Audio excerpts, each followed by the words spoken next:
कांग्रेस सांसद राहुल गांधी शनिवार को संगम नगरी प्रयागराज के दौरे पर क्या पहुंचे कि बसपा सुप्रीमो मायावती उन पर फायर हो गई। हुआ ये कि राहुल शनिवार 24 अगस्त को प्रयागराज में संविधान सम्मान समारोह में पहुंचे थे। यहां उन्होंने जातीय जनगणना का मुद्दा उठाया। क्या कहा, सुनिए। मान लो हिंदुस्तान में हिंदुस्तान के इंजन में 10 सिलेंडर है, काम सिर्फ 1 सिलेंडर कर रहा है।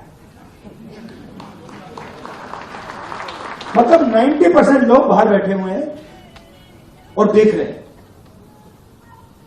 और उनके सिस्टम में कोई भागीदारी नहीं।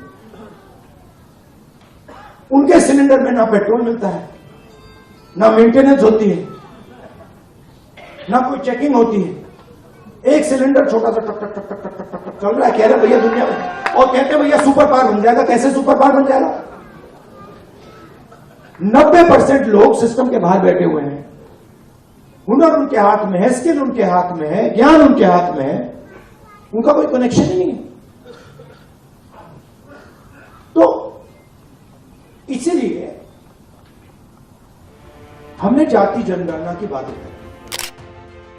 सुना आपने, राहुल गांधी ने कहा है कि 90% लोग सिस्टम के बाहर बैठे हैं और उनकी भागीदारी के बिना देश नहीं चल सकता। उन्होंने जातीय जनगणना पर जोर दिया। बस राहुल के इसी बयान पर मायावती ने पलटवार दो टूक बोल दिया। केंद्र में बीजेपी की सत्ता आने से पहले कांग्रेस ने अपनी सरकार में राष्ट्रीय जातीय जनगणना क्यों नहीं कराई थी, जो अब इसकी बात कर रहे हैं जवाब दे। जबकि बीएसपी इसके हमेशा ही पक्षधर रही है, क्योंकि इसका होना कमजोर वर्गों के हित में बहुत जरूरी है। इसके आगे बसपा चीफ ने आरक्षण के मसले पर कांग्रेस के साथ साथ बीजेपी और सपा से लोगों को आगाह करते हुए कहा, संविधान के तहत SC/ST को मिले आरक्षण में अवर्गीकरण व क्रीमी लेयर के जरिए इसे निष्प्रभावी बनाने व खत्म करने की चल रही साजिश के विरोध में कांग्रेस, सपा व बीजेपी आदि का भी चुप्पी साधे रहना, क्या यही इनका दलित प्रेम है? सचेत रहें। तीसरे पोस्ट में यूपी की पूर्व सीएम ने एक बार फिर किसी भी पार्टी से गठबंधन को लेकर अपना स्टैंड क्लियर कर दिया। उन्होंने लिखा, सपा, कांग्रेस आदि जैसी इन आरक्षण विरोधी पार्टियों के साथ अब किसी भी चुनाव में इनसे कोई गठबंधन आदि करना क्या SC/ST व OBC वर्गों के हित में उचित होगा? यह कतई नहीं होगा। ऐसे में अब इनको खुद अपने दम पर खड़े होना है, यही सलाह। आखिर में बसपा अध्यक्ष ने लोगों से अपील करते हुए कहा, सपा और कांग्रेस की ऐसी दोगली सोच चाल चरित्र से जरूर सजग रहें।